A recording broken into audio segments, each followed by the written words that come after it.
حالا آسیا باید زنده کنه شعارت رو.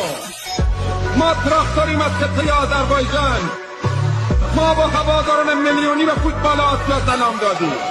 لیگ نخبگان آسیا منتظر باش، تراکتور به میدان می آید.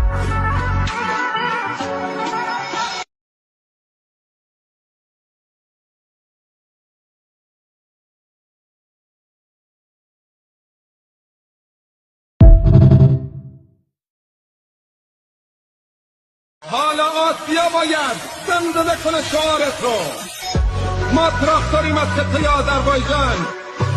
ما با هواداران میلیونی به فوتبال آسیا سلام دادیم. لیگ نخبگان آسیا منتظر باش، تراکتور به میدان می آید.